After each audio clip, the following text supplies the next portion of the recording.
Good evening, everyone. Welcome back to WheelNutsF1 podcast. Welcome to another episode. Today, we'll be discussing the Australian Grand Prix, and for once, Max Verstappen not winning. What a great feeling. Jordan, you must be happy. Ferrari won too. You can see the 1-2, smile. baby. 1-2, 1-2. Can't complain, can't complain. Was worth waking up at 6 a.m. Can't complain, can't Totally. complain. Um, yeah, I mean, what more can you say about it, bro? That's just like peak Formula One. That's the way Formula One should be, is Ferrari 1-2. There's no other race that looks as good on the two top steps of the podium. I like that. I like that. Okay, let's start from the beginning. Um, yeah, lights out. Away we go.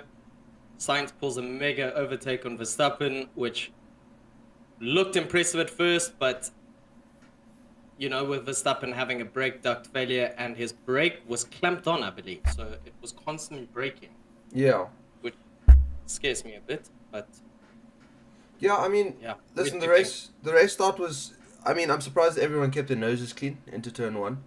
Um, Especially Australia, yeah. Exactly, yeah. I mean, if you watch the Formula 3 race, turn one, instantly, car spun around. It's so easy for somebody to just stick their front wing up the inside, clip a rear tire, and have somebody spin around in that corner. It honestly is. I think that the run down into the corner might not be long enough for a starting grid. But I mean, if we have tracks like Singapore, I guess you can't really complain about that. But yeah, Australia's turn one generally sees a little bit of carnage, but I'm glad this year that we got through it safe. But then, yeah, I mean, as we were going, I don't know. I saw on the Delta screens. I was watching with my mom and with my brother and with my girlfriend, and we were sitting there, and I watched it, and all of a sudden, Verstappen's Delta ticked from point 0.8 of a gap to point 0.2. I was like, does Verstappen have a problem? And my parents were like, I mean, my mom was like, no, not a chance. Verstappen's gonna bugger off into the distance by 35 seconds. And then all of a sudden, he's shooting out smoke. It's like he's driving a 1.6 VW Polo. And all of a sudden, then we see bits of the car flying off. We see Carlos flying past, and then he comes into the pits, and obviously that's when you saw the more dramatic of the brake explosion. But yeah, I mean, if we had a What? Formula 2024 bingo card, I promise you, Yeah. Australia DNF Max Verstappen would not have been on there for me. Especially because it's not a track we normally see DNFs at. It's not particularly tough on the conditions. Yeah, Normally, you would see a DNF from contact, as we mentioned, turn one. yeah, I have to say, I am a little bit disappointed at how well behaved the drivers are being into turn one lately. that's And true. by lately, I mean even last season. And Yeah, I that's don't know very what true. it is, if they're just becoming more responsible, which I guess credit to them. But those first lap antics of like just throw your car in and sort it out during the corner, and if you take someone out, pay the price. Like that's gone, and I miss that. I mean, I do as well. The only real example I saw of that last year was actually from Max in Vegas, where he shoved Charles Leclerc into a different continent. But I mean, I agree with you completely. We need. That's why we keep saying we need another Pastor Maldonado in the sport. We need something to just add a little bit of a spanner into the works. And I don't know, bro. It's just it's kind of difficult to have an exciting race when you kind of know that the lead car is going to go into the corner in first position. But I guess you never know. Maybe when the dude's car explodes, he doesn't typically tend to do too well in the Grand Prix. So at least there's that. But 100%, dude. That was the most dramatic DNF I've seen in a while. Like there was fire, and then that huge puff of smoke in the oh in the my dude, entry. the Wow. aftermath when they got a close up of his actual brake duct. Um, Oh my when goodness. he was in the pit lane, the entire thing had melted away. It looked like it'd been hit Yeah. by thermite. It was crazy. But Yeah. I mean, listen, I will wake up, as I said to you before we started the stream, I will wake up any day of the year at 6 in the morning, as long as I can watch Max Verstappen DNF. My brother, I am so down bad right now for my team that I will stay up for 3 days consecutively to see one of them Oh, on the that's tough, podium. bro. Oh, Like, can speaking we of. just, like, I was just about to beat you to it. Can we just not speak about Mercedes No, no, today? no. Like, Speaking of Mercedes, we'll get into the winners and the losers of the weekend. But I think it would be good to go a little bit team by team, and then we can discuss whether we think that they're winners or losers from the weekend. So I think we can start with Red Bull. I would call them overall losers. Um, agreed. Obviously, Sergio apparently got a tear off stuck in his undercarriage of his car, which apparently Yep. ruined quite a bit of downforce off of his car. So he was obviously going to struggle, but I mean, he wasn't lighting up the timing sheets in practice or in qualifying.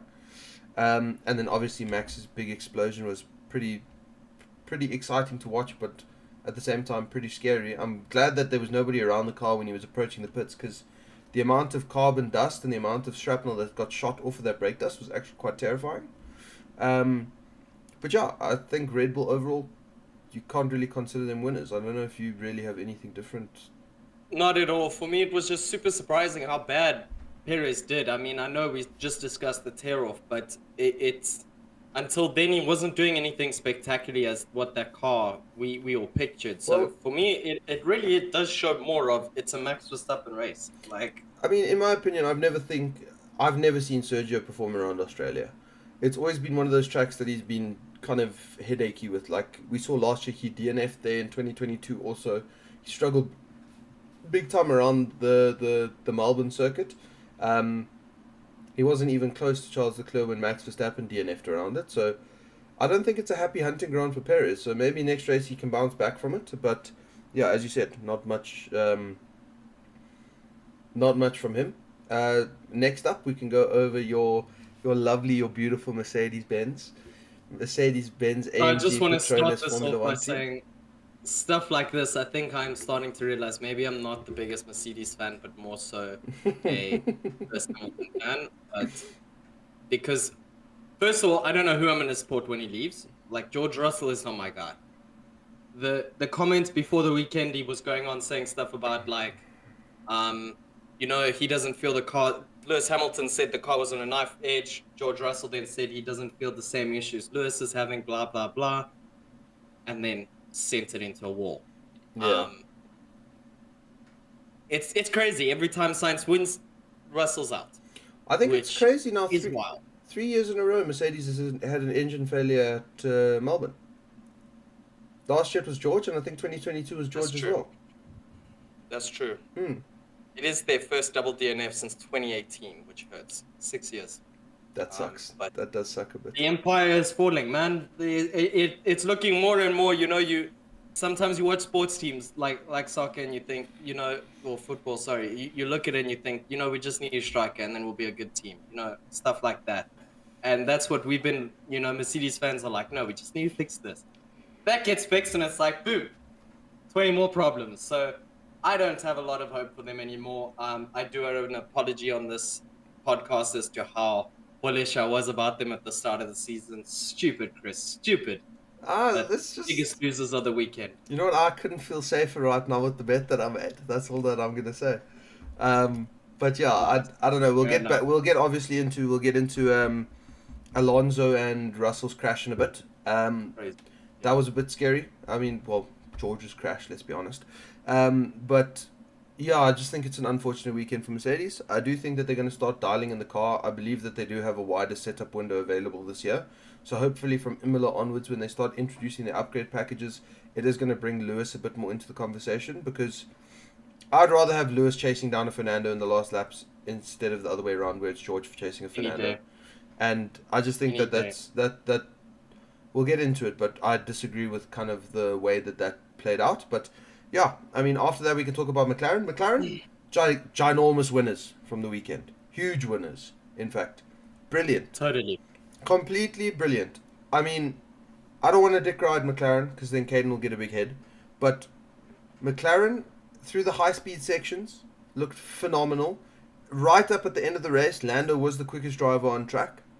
Oscar Piastri at points during the race was putting in mega stints, absolutely mega stints. And at He the was, start, and I found it quite funny when he made that comment of, yeah, it's amazing what it'll do for you when you're not an idiot into turn one. I really appreciated that sort of personality, which we don't get as much nowadays, exactly that, yeah. No, I mean, I'm becoming quite a big Oscar Piastri fan. Same. I've always been decently okay with Norris. I mean, he's never really stood out to me as a driver or done anything fantastic. I agree with that. I think Lando's a super solid driver, but I'm really starting to enjoy Piastri. Piastri is absolutely butter. So, yeah, McLaren big winners. I think the next team up would be Ferrari. biggest winners of the weekend. No other way I about mean, it. it's You obvious. want to way to jump at the opportunity when it arose. No strategy mistakes, and a strategy mistake could have cost them big time. You know what I You know, it's not appreciate? like they were in the sunset. I love it when Ferrari is leading a race, when Ferrari has good points on the line, and we don't hear plan A through F. There's plan A and there's plan B. Plan B, 2-stop, plan A, 1-stop. Happy days. When they're asking Ferrari drivers when they're in podium places or race winning positions, what do you think about plan F? What do you think about it? I don't give a like. Just retire. Just go into the garage and just turn the car off at that point. Because I think Fred has gone in with a bit of a fist and he said, "Listen, Mattia Binotto's way of 650 different Conversations strategies with drivers. Exactly. We pay strategy directors to make strategies for a reason. Let's let them do their job, and I think that that's working. Ferrari, phenomenal. I could not be happier. I almost started crying when I saw Sainz around the outside and Verstappen's car explode. I must say, when Charles was complaining on his tires a bit, saying that his tires were completely dead after the first stint, that started stressing me out, especially because he was stuck in a McLaren sandwich. But yeah, I just, dude, and it's so sad because my Ferrari shirt is actually in the wash right now, so I can't even wear it. But I was rocking it. I was rocking my Ferrari cap. I was doing everything over the weekend, so I couldn't be happy with them. I think next up 100%, and I think Oh, Chris, are you there? I am. I don't know who's jumping in and out. Go for it, JP. No, sorry, I think your connection to the Discord call is just kind of losing out a little bit. I think so. We love the internet. I forgot what I was gonna say. It's not worry. It's gone. Yeah, your internet's pretty much gone. It's all good. I'll take over until I can see that it kind of settles down a little bit. So yeah, Aston Martin. We can go back over Aston Martin. I think Lance Stroll had a quietly brilliant race. Really fantastic to see Lance actually getting a little bit of a race together, forming up good race pace, good tyre strategy. He was holding on to his tyres quite well throughout both of the stints. And I mean, he outqualified Fernando, which is no mean feat. So well done to Lance. Fernando, obviously, I disagree with his 20-second penalty. I think it's ridiculous. But, I mean, at the end of the day... joke. Yeah. I mean, what can you say, bro? Like... And I'll tell you what my biggest concern for this, and this is my issue with the FIA, and it has been for years and years and years. It's just the idea of the precedents that they then set. Is that now, what part of this was the penalty? Was it Alonso braking? Because apparently he also had throttle issues, so he was struggling his ass off to keep the throttle full. So at what point do you look at that and go, it's a penalty because of X, and now from here on out, if people do X, they're going to get penalized? That's always my biggest concern. It's just stuff like, how do you reinforce this in the future? What characteristics does the issue need to meet for you to reissue this penalty? I think we'll do a whole segment on this, but the articles that they quoted from the FIA rulebook, and then the statement that they released for the reason that they gave the penalty, that's where I had the problem with it. Because nothing from what they stated actually went on the track if you watch the onboards. But we'll get into that afterwards. So let's get into it now quickly. Okay. Alright, we can get into it now. Why not? So, what articles was it that gave you an issue? Because I haven't looked into those yet. So they cited the article, a driver may not drive in a dangerous or erratic fashion. Okay. What about Fernando's driving was dangerous, and what about Fernando's driving was erratic? Granted, he did lift off 100 meters earlier. I don't know if the FIA actually knows about racing. That's called lifting and coasting. When you lift and coast into a corner, it settles the car down better, especially on worn tires. It makes the car more stable through the corner, and then it allows you to get a better exit, which is pivotal because they were going into a DRS zone. Which is exactly if you watch the onboards, Fernando was charging his battery all the way up until that corner so that he could put together his battery. He could save it and he could get a good exit going out of the corner, and he could actually have a run down into the next corner without George just breezing past him with DRS. And he had throttle issues at the point. He had throttle issues. He said his throttle pedal was super stiff, and if you look at the delta and the throttle graphics as well, it illustrates that perfectly. Plus, George, yes, he closed in at a significant speed, but George could have maintained his speed, taken the corner at the same speed, and still maintained position behind Fernando without colliding with the front driver.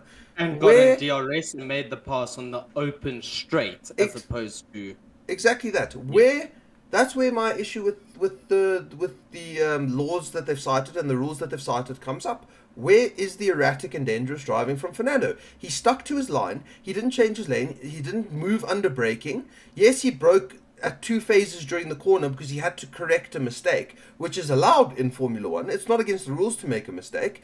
And in that way, he did not impede George Russell's racing line. So I cannot fathom how that is a legitimate penalty. And if that's the case, And 20 seconds. and okay, yes, that's the second issue. 20 seconds. If we look at What? Silverstone 2021, that's a 10-second penalty for a complete race-ending incident. If we look at what's another good example of this? If we look at Max Verstappen in Brazil, where he pushed Hamilton wide, that was also a 10-second penalty where he pushed him at least 2 track widths off the track. Yeah. Fernando did not alter his line. He did not alter George's racing line. He did not alter George's speed in any way. I don't think Fernando affected that crash in any way, except for creating maybe a little bit more error wash through the corner, which Russell should be able to correct. Yes, 100%. He should be able to correct that, and that's why I think it's on him. And what just scares me is it's kind of, it makes me fear that we're moving in towards this direction of everyone needs to drive the same at all points of the track. Exactly I mean, that. what makes Fernando Alonso amazing is his strategy, his cunningness, how quick he is to make smart moves, etc. And I feel that's being impaired by stuff like this. And It's I don't irritating, know, man. that's racing. Because we're not going to see moments of brilliance like we saw kind of in 2013 at Canada when Lewis and Fernando were having a battle before the DRS line on the final straight, and they both all of a sudden slammed on their brakes to give the other driver a DRS. Neither of them got penalized in that. That is far more erratic and dangerous driving than what we saw now, but neither of them got penalized. That's called driver mind games. It's called race IQ. It's called strategy. If you start penalizing drivers for doing that kind of stuff, we are going to get into an even more boring catalogue of racing. 100%. It's just going to be straight racing and, passing the DRS and off you go. No antics at the start. Yeah, I think we're both in agreement. Just it's scary what it poses for the future. Exactly that, yeah. So let's do. Yeah, I believe you did, Aston Martin. Yeah, I would say that they're pretty much winners from the weekend. I mean, to have Lance Stroll finish 6th, and Fernando did drop down to 8th, granted. But I mean, that's still a double points finish. It's decent points on the board. I would still say that they winners. And they haven't had that for a while. Exactly that, yeah. This year not, and even last year for a while they haven't had it. So for me, it's quite. I agree. Winners. 100%. Who's next? Next we can go. Cash, yeah, VCOB. I would put them in the middle, bro. Yeah. I would say Yuki, bang up performance, 6 points. That's huge for a back market team. Questions are starting to be asked about that team, eh? Daniel Ricciardo is not working for that seat enough. Well, some things have been against him, but let's just say the way it's playing out, that seat is not his.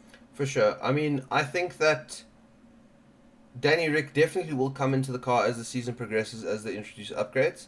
But it's not great for your stock pricing when you're showing that you're not capable of adapting to different cars. And that scares team principals in thinking, if we put you into this current car, will you perform or will you bottle? I don't know if you're going to be able to adapt to this car, and that's what Daniel struggles with. And I mean, the V-Carb this year is not the package we thought it would be from testing, but I mean, it's not a terrible race car. And to have your incident in qualifying like that, where Daniel ran in not a very difficult section of the track. Granted, he was pushing, yes, I understand that, but where he lost his track limits coming out of turn 4-5, I believe, that is not a super difficult section of the track, and he went super wide, super wide, and that's not good for your racing. That's not good for your. I just wonder. Yeah, it's not good for your. I mean, I was just saying it's not good for your stock pricing, especially when you know that you're in one of the hot seats in Formula One with Helmut Marko, who's and chasing after the other hot seat. Exactly that, and Helmut Marko, who is as trigger happy as he is with driver swaps. You don't want to be putting in performances like this a lot longer this season. I'm starting to wonder if it's maybe just not this era of cars that he just can't get. Sorry? I mean, Uh, it definitely could be the era of cars, but I think that this issue started from 2021 McLaren. He's been struggling with his but race that was, pace yeah. since 2021 McLaren. He was significantly outpaced than Lando. But I mean, he did fare better in 2021. Um, but I don't know. This is just not the Danny Rick that I'm used to seeing. And I mean, it is sad. I do agree, Caden. Yeah. Maybe part of me is holding on to the nostalgia and the excitement of watching Danny Rick in his prime. I think a lot But of people are holding on to that, yeah. yeah, I think slowly starting to dawn on me that he's not the driver he once was. And I think he I could agree. Maybe it is time to call it a day. exactly, and I think he could fit fantastically into like what a David Coulthard role is at the moment, where he kind of steps fully into a marketing kind of position, and he does these gimmicks where he goes and he does Nurburgring tests. He goes and he does car demos. He goes and he does launches. Yeah.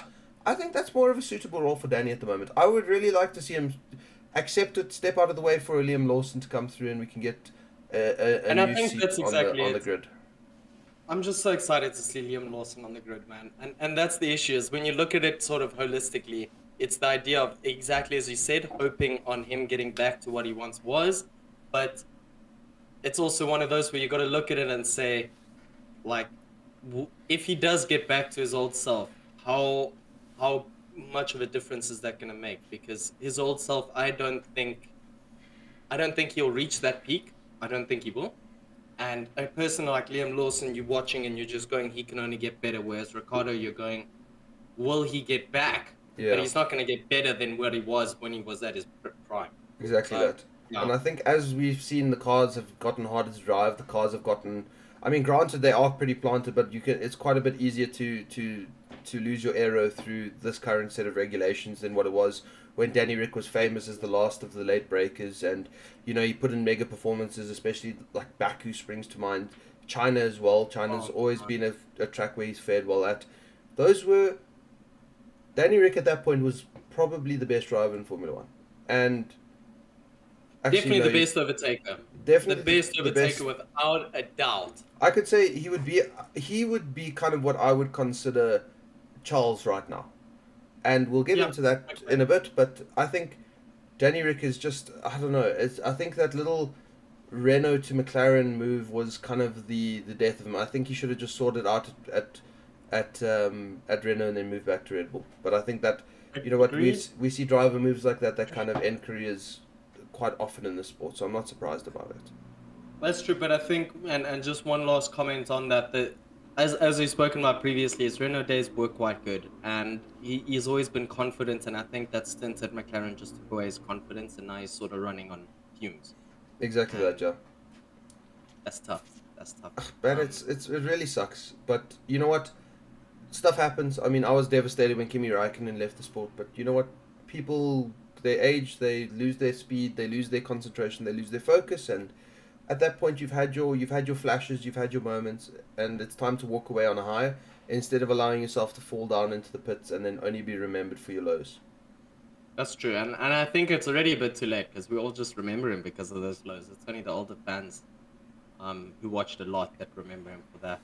Exactly that. So, talking of seats and you know hot seats, let's talk about Williams. They only had Oof. one seat this weekend. I could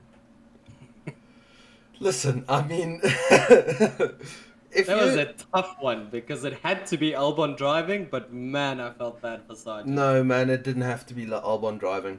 I'm sorry. I get it from the team perspective where you want points and you want the possibility of scoring points, and Logan at the moment's not that guy.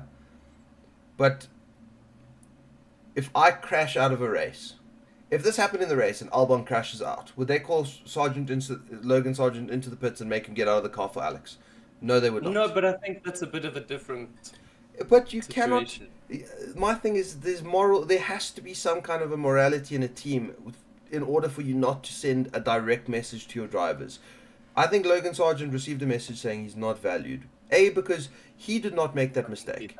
He was preparing his weekend, and Alex screwed it into the barriers. Alex made the mistake, Alex should sleep in that mistake. You should not be able to chop and change drivers in whichever car you want. If a driver DNFs in a weekend, they should be DNF'd for the weekend. They should not be able to hop into the other car. That's the whole reason the reserve cars were removed way back in the day. It's setting, again, a bad precedent for the sport. It's one of those, if you look at it from a business perspective, yeah, I see your points. If you look at it from a business perspective, it was always going to be Albon, but adding on to your points and Jinx from the chat, I do think they could have given Logan a chance to step up. We don't know what we would have seen.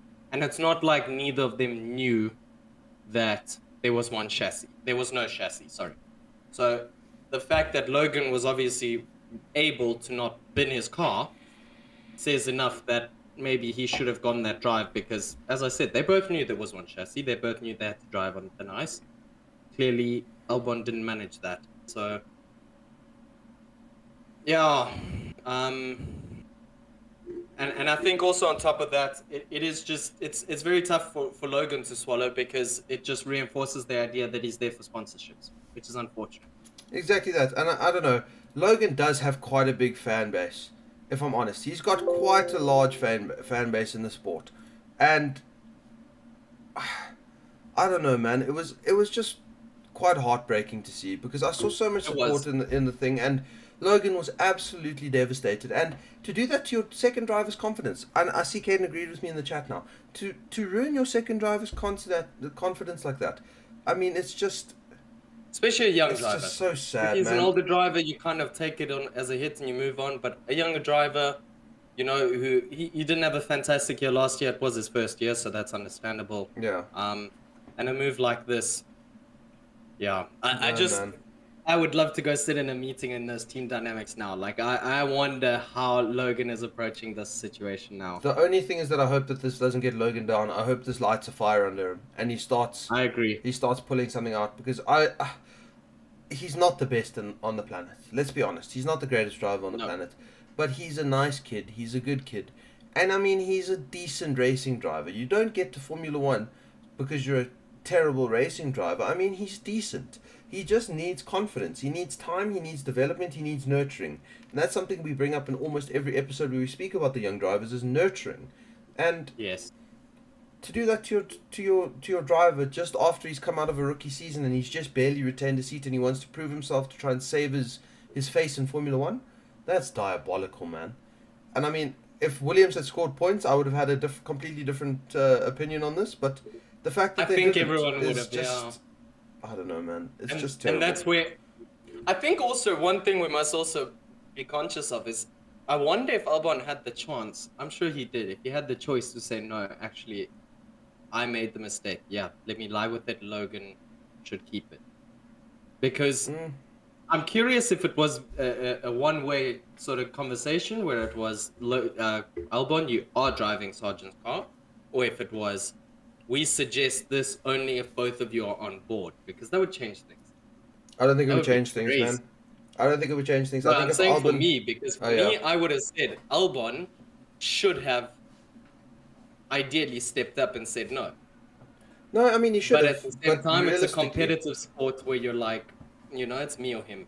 Realistically, so that would be interesting. In my eyes, realistically, if you've been it in a weekend and your team all of a sudden offers you the opportunity to redeem yourself, you're never going to say no and just swallow your pride and admit you fucked up. You're gonna try and redeem yourself, which is, I don't know. That whole Williams situation, it got me so down, and like, it really makes my blood boil that it is. I really appreciate James Viles and what he's doing to the team, but you read my mind. You cannot do that to your drivers. You cannot treat your drivers in that fashion. I would have expected different from him, to be honest. Exactly that, yeah. Right, but after that whole Williams situation, I think Williams overall on the weekend loses. They've lost a lot of PR stock. They've lost confidence in one of their drivers, and they didn't score points. So I'm just going to slap them right down in the losers category. And I'm also very curious why they didn't have a space chassis, but that's a whole other conversation. But yeah.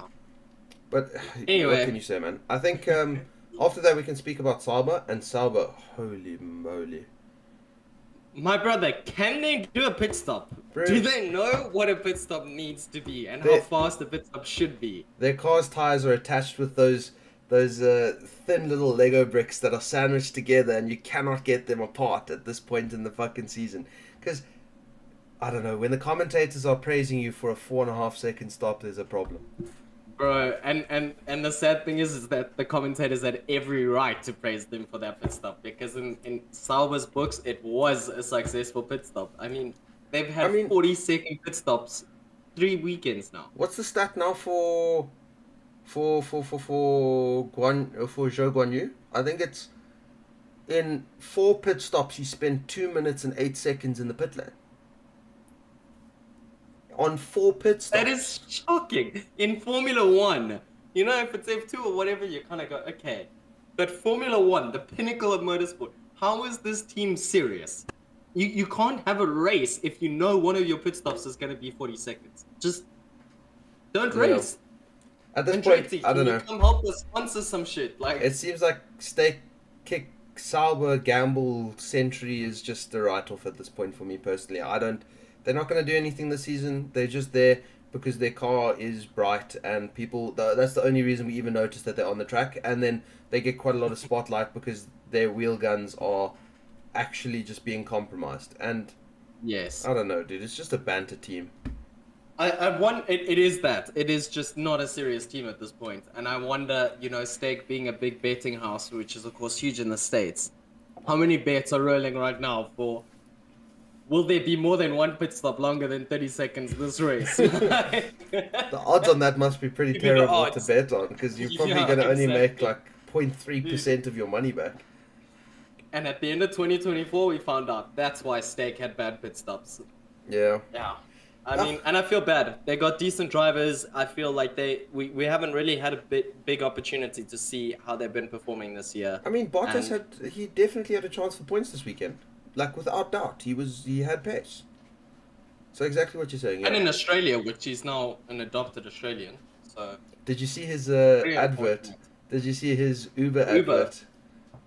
That's one of the greatest things I've ever seen. My mom and my brother showed it to me on Sunday. It was very funny.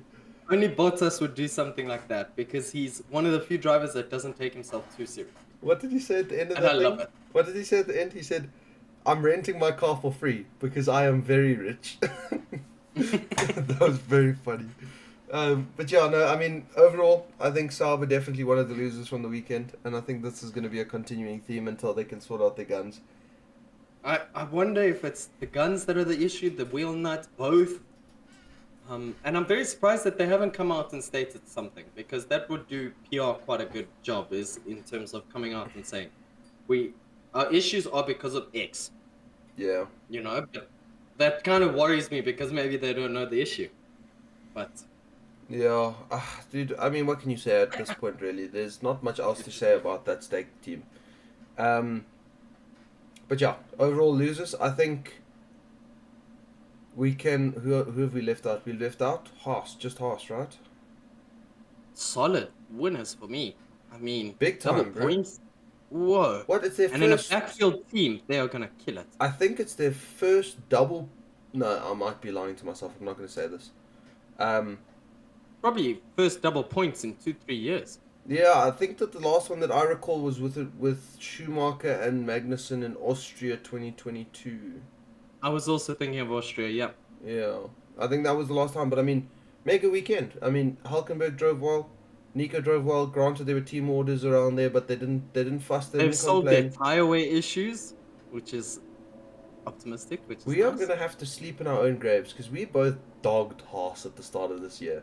We dogged them roasted hard. Shit out of it. I still hate them as a team, but you know what? If they're putting up performances, Right they're putting now. up performances. I mean, right now they look untouchable for the midfield. They got what, 4 points? And 4 points in the backfield, that's tough. Like, you know, if you're struggling to get the top 10 to now get 4 10th place finishes, oh, that is tough. Yeah, no, I completely agree. And they look running away with it, eh? And that was not in my bingo card. That No, was not at really all. not. I think my bingo Wow. card would have said the Haas P19, P20 at least like half of the races. Not even P20, P21, dude. Yeah, no, I Which is mean, what some drivers might get. I would have been confident in that as well. But you know what? Actually, Hats off to them. I'm quite glad that they're on an upward trajectory, especially if Oliver Behrman is going to step into the car next year. Agreed. I would love him to step into a car that's got a decent platform for him to learn in. So yeah, I mean, big ups to Haas, big winners from the weekend. For sure, for sure. Right. So Um, I don't know if you want to touch on kind of the.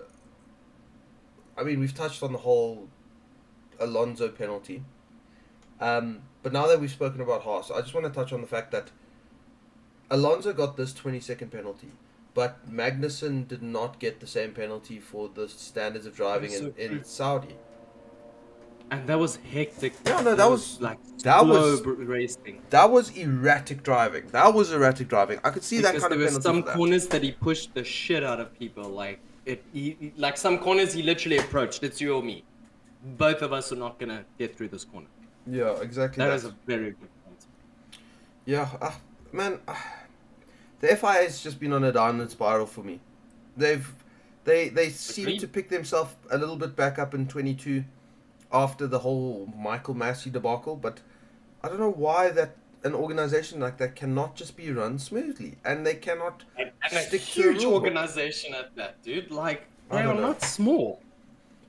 And it's Honest, bringing so. I mean, Formula One and teams have to be looking at this saying at some point, a few years ago there was talk about that breakaway series. I'm sure that must be getting traction again because the FIA, I strongly believe, is single-handedly a big contributor to Formula One not losing popularity because it's not really, but yeah, you get my point. I think the FIA is a very big problem in everyone's PR right now. no, I Is think, that they're handing out penalties, like dude, stupid ones. you can say it how it is. The FIA is trying to kill Formula One. They are I mean, granted, I was quite excited for the current regs. I thought that they were based in a good they're based on a good spot, kind of to try and bring the cars closer together and for closer racing. But Yeah. they didn't actually look at how this is going to impact the entire season, because we've got cars that are so reliable now. We've got cars that are so consistent, and we've got cars that are very quite easy to drive if you look at comparatively to like 2013, 2014, 2012, 2011. And I don't know, man. It's just when you always have stuff like that, it makes a championship almost seem null and void. Whoever has the best car wins. There's no excitement. Sorry, I just read a comment. Latte I boys agree. crash. And I died at that, dude. I did not like George Russell. I'm really struggling with him. I'm not gonna lie. Like, Yeah, I'm really struggling with him. Dude, you know what this is what I felt bad for George. I saw on social media, people were lambasting this poor guy for screaming for the red flag. They were That's they were taking him through the mud. They were calling him a baby. They were calling him a crybaby. They were calling him. They were accusing him of trying to use the red flag to reset the race to the previous lap so that he would still score points. No, are you dumb? There is no way someone in that time is thinking about the benefits of a red flag while sitting 45-degree angle with your ass to cars oncoming. Like, where do people get this shit from? No, Honestly. it doesn't make sense, bro. And this is the problem that I have with Formula One. Actually, the fan base at the moment. They're super wishy-washy. They jump from drivers. Yep. They jump from driver to driver to driver to driver to driver. Whoever's the hottest on that weekend is all of a sudden the greatest driver on the planet of Earth, and everybody else is rubbish.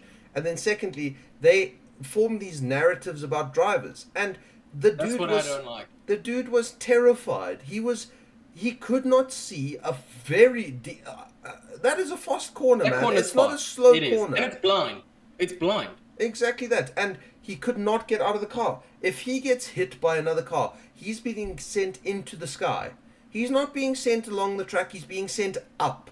And what goes up comes down. And not only that, the crash, the front of the cars are quite strong because of the crash test, obviously. And so going into the bottom of the car,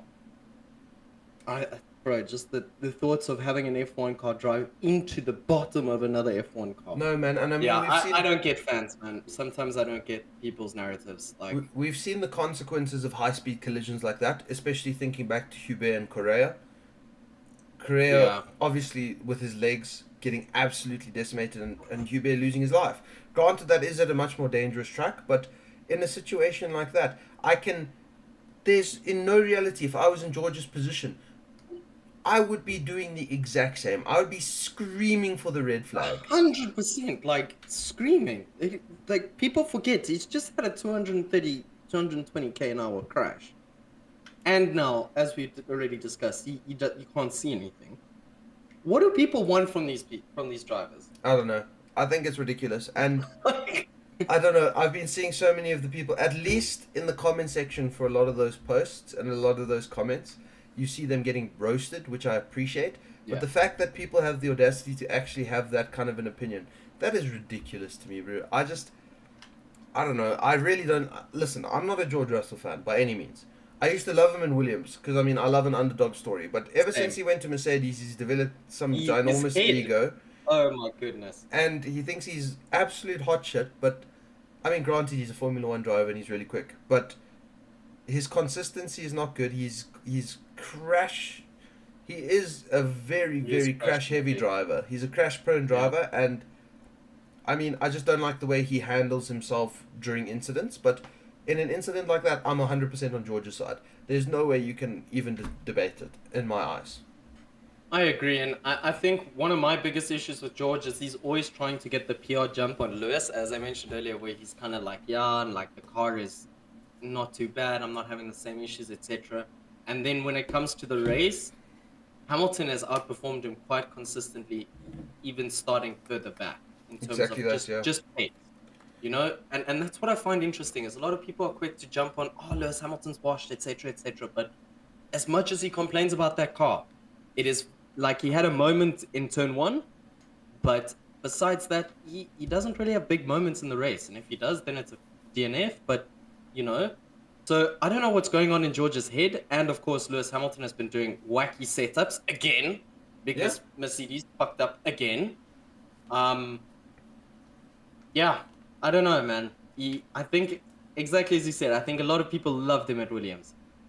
But I think now his head is so big that everyone's just so off-put. He thinks he's got it all figured out. He's got this very, you know, like James Bondish sleek I've been sorted out. And brother, you can't. Yeah. No, I You don't completely have agree. it. I completely agree. I mean, I think this is also, I brought it back about the wishy-washy happening of the moment, people in Formula One, where as soon as a driver stops performing, all of a sudden they're washed. Granted, if you give somebody like 4 or 5 seasons and they just never perform again, yeah, sure, you can call them washed. But Lewis last year came third in the driver's standings, if I'm not mistaken. Yep. In the He fourth or outperformed. fifth Masters. He outperformed both of the Ferraris in a slow car. And now people are saying because Russell's got the edge over him, it's all of a sudden Hamilton's washed. No, it's not true. It's just the car is unbelievably difficult to drive. And Lewis has been always characterized by super late braking and super strong front ends, which Yes, is exactly. that's where he's always dominated. That's where he's always thrived. That's where Mercedes got it right with the previous regulations. And on And top of that, that as more grip comes in and the car gets faster and more difficult, he gets better with the car, as shown with the seasons. So yeah, carry on. I don't know, man. I just think Lewis, I can see Lewis has checked out from the Mercedes team already. I already thought maybe preseason. I think I even said it on the I don't podcast. think- I think I said it on the podcast that I think that the reason Lewis signed with Ferrari is because he stepped into the car in the simulator and he realized how bad it was, and he was just disillusioned from that point. And when Lewis steps into the Ferrari, I promise you he's going to be a re-energized driver. It's like what we saw with Sebastian Vettel in He's the gonna hit the ground running. exactly that. It's like what we saw with Sebastian Vettel in the 2014 season in the Red Bull. He was completely Oh, that was disillusioned. bad. He got beaten out Yeah. bad by Ricciardo, switched over to Ferrari, a more stable platform that gave him the resources. All of a sudden, his whole stock in Formula One again skyrocketed. He was arguably driver of the season, if not second driver of the season. Because I mean, in 2015, he had a banger season for Ferrari in a car that wasn't really competitive. So I think it's just completely dependent on Very bad environments Ferrari, as well. So I agree. I'm excited And to see that's what why Lewis can do next there. year, I just don't want to see that the first 3, 4 races he gets dominated by Leclerc, and again, it's washed, washed, washed, washed, washed. No, Lewis for does sure. not start off seasons well. He gets into it and then starts going. And as I said, as the car gets upgraded, he sort of moves with it, etc. Um, And I so mean, speaking of Leclerc, yeah, Lewis is stepping. He's not stepping into an environment where he's a clear number one. no. And I mean, If anything, probably number 2, but I doubt it. no, But I don't think. I think if anything, Ferrari recently has had the most brilliant non-disclosure of number ones and number twos. Granted that they definitely prefer Charles over Carlos, which I completely understand. Charles is a better it's a driver. wonder child. Exactly. Charles is a better driver than Carlos, but they've never really been the team to do team orders, team swaps. They've never been the team to. Let's Okay, say let's in not the say last never. 8, In 10 years. Let's Okay, not say okay, never. okay, Okay, I okay. take that back. I I was take about that to back. say I you're take that going back. down a dangerous road No, here. no, no, no, no. Okay, okay. As soon as I said that, just flashbacks from Rubens Barrichello and Schumacher days popped Not into my even brain. that. For me, it was Alonso and Massa at Germany, dude. Oh yeah, no, very true. Okay, wait, I'll take that back. I'll take that all back. Recently, I agree. In the recent years, Ferrari's Yeah, been very good with whoever is the lead driver on track gets the preferential strategy, gets the better racecraft, gets the better treatment, and I appreciate that. So I think Lewis has an even playing step. But again, you're coming into a team with the fastest qualifier in Formula One in at the moment, in my opinion, and I I think agree. that is a universal, or not a universal, but a majority opinion I of think it's most difficult Formula to One argue fans. against that. And Yeah. I mean, when Leclerc's hooked up, there's the only other driver in Formula One that looks as good as him around a race weekend is Max Verstappen. And I feel like when Lewis gets into this Ferrari platform, he's just going to be a little bit. There's going to be like a weight taken off of his shoulders. It's going to be a new fresh start, and I'm very excited to see what happens there. Also because he's not having to carry the team that's directly linked to his success, which he's having at Mercedes. You know, they put all the shit on him. Like, we need a better car. Go sort the setups. Go do this. Go do that. I agree. He will have a huge load off his shoulders. Exactly that, yeah.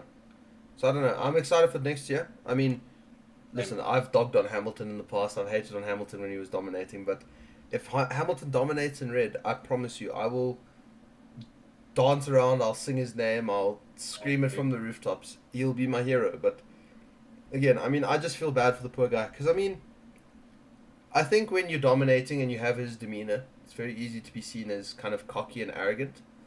Um, but when you're not dominating and you keep that same demeanor, I think it just actually shows it's not cocky and arrogant. He's actually a really down to earth guy. He just goes on his way, he gets the That's what I job like done, about him. and Yeah. he's a real human, which I appreciate. And I agree, and that's one thing I miss with Max is that with Lewis, it was kind of like when he won. Not to say you were always excited, but you could feel his excitement. You know, race win 58, race win 72, race win 93. It was there. Max sort of gets up, goes, "Thank you," and then fucks off and goes in some races. Yeah, I suppose that's what I happens just when don't. you have loving parents. Okay, no, I take that back. I'm sure Joss Too does late. love. Snip it. No, don't clip it, don't clip it, don't clip it, don't clip it. I'm sure Joss does love Max, That's but what happens when you're not left at the gas station. oh no, don't look at the poor gas station situation, bro. Actually, I've been quite interested in Jos Verstappen's movements as of recent because there's been no real revelations from what was happening with the Christian Horner situation. You went dead quiet. And I saw on the broadcast, Joss and Christian were actually having quite a long chat this weekend, which was quite interesting to see. Especially after the DNF. I thought after the DNF, both of the Verstappens would have just packed bags and disappeared. But Joss and Christian were actually having quite an interesting chat. And I mean, it didn't look like there was any animosity during the chat. So I wonder if they're coming to some kind of a resolve, or I hope that they're not. Because I see now that the lady who lodged the actual complaint is raising it with the FIA, not just with Red Bull Racing. They're raising it with the FIA, and they might be raising it with the Supreme Court in Britain. That would be cool. One of the theories I saw about why they had such a big fight is apparently Jos is romantically involved with that woman. Okay, I don't That know would- about that. that I would haven't seen be- anything about that. And I say strongly rumor, but if that were to be true, that would be crazy. That would No, be that would be absolute. ridiculous. But talking of courts, did you see Susie Wolf is taking the FIA to the French courts? That's pretty Justly, important. finally, it Good deserves for to be. her. Yeah, Yeah, man. after the allegations that the FIA made against them, good. And Take they them were to court. heavy allegations. That's the thing. I mean, it's Yeah, a man. huge body like the FIA making allegations, and she's saying, no, fuck that. Listen, I don't think in any universe the FIA's investigation was based on any kind of facts. And I think No. the fact that they were even willing to open that can of worms, they should have already known that the Wolves don't. They kind of fuck around and find out kind of bunch. And They are. if you take especially Susie Wolf. Susie Wolf's not a pushover, Bruce. She was I team love principal. Susie Wolf. She was team principal of Oh. what, the Formula E team for Mercedes Petronas, and she used to be a racing driver herself. She is not Yep. a pushover. She is a She was a businesswoman. Williams reserve driver. I believe. Yeah, she is a strong businesswoman, and then you go and level these allegations and expect her to just be like, oh, not true. It's like, I don't know. I think Not only that, but I think also her timing to do it was perfect because those allegations in the FIA is like, we're gonna go investigate, and then Yeah. now with Christian Horner and stuff, and it's like, what are you talking about? We don't know what you're saying. We can't see anything. So Exactly her that, timing yeah. now is perfect, and she's taking them to the French criminal court. The FIA can't weasel out of that. That's true. It's exactly true. And I mean, that's not the only interesting court case that's going on at the moment. We have What else? Felipe Massa has officially sued Formula That's One. true. Felipe Massa, obviously after the 2008 situation with Crashgate in Singapore, he has gone to court claiming that that is the reason he has lost out on the title. The Formula One and the FIA should have reversed the race results. They should. Well, And I mean, that granted, Bernie they should have. Eccleston knew about it. Bernie Exactly Eccleston that. knew about Crashgate quite early and didn't say anything. That's And one of the bigger listen, points, yeah. I think the whole basis of his thing is he lost out on a lot of opportunities from not becoming a Formula One world champion. If you have that title to your name, there's brand deals, there's endorsements, there's sponsorships, you become a different category of racing driver, you become a different category of marketable. And I think that's kind of where the basis of that claim is coming from. Because And not only that, but you get the confidence. And the next few years, he trailed off. And I think having to, especially him and against Alonso and stuff, being able to say, well, look, I am a world champion also, gives you a lot of leeway. It would have changed quite a considerable amount of his career. Exactly that, yeah. And I mean, I don't know, it was just...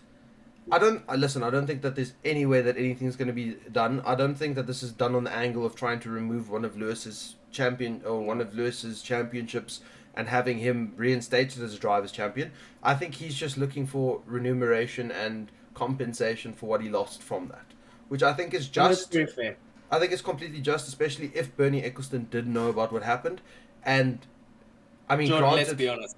It's Bernie Eccleston. okay, yeah, no, I he did wouldn't know. be surprised if he knew what was going on and said, fuck it, I'm not saying anything. Yeah, no, definitely. I mean, Bernie, man, God. no, he's a crazy man, and I think that I don't even think he probably knew. I think he did know, but Agreed. regardless of that, I still think that I don't know. I think that it would be good for his mental state to be awarded some kind of compensation, because I think there's always been debate as to whether Lewis deserved that title or Felipe deserved that title, and if you look at it objectively, Crashgate should have been reversed according to the rule book, according to the Yep. FIA. That Yep. result should have been reversed as soon as it was discovered that it was actually a fraudulent race result. But then again, Hamilton still that season was butter. He was very, very good. And you can chuck that Ferrari loss down to so many issues. You can chuck it down to Singapore. Sorry, not Singapore. Well, actually, you can chuck it down to Singapore. Because there was Crashgate, and he was running in decent positions until the fuel hose stuck to his car. Yeah, But that's true. would if Fernando hadn't have... I mean, if Nelson Piquet Jr. hadn't binned it into the walls there, would that refueling incident still have happened? Probably. Would he still have scored? Would he still have DNF? Probably. But it's Formula One. You never really know. There's always if, buts, and maybes. There's never absolutes until it actually happens on track.